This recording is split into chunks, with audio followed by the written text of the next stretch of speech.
В Национальной библиотеке Коми презентовали Библию на коми-языке. На перевод Священного Писания переводчики Нина Ватулева и Надежда Габова потратили 26 лет. Еще в 1997 году патриарх Алексий II призвал перевести богослужебные тексты на национальные языки.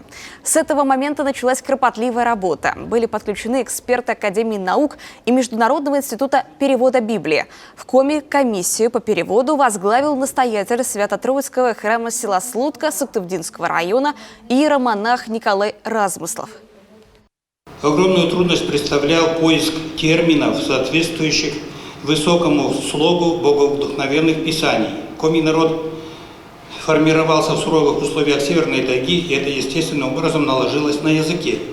Практичность и конкретика языка ставили порой жесткие рамки, и приходилось искать смысловые замены.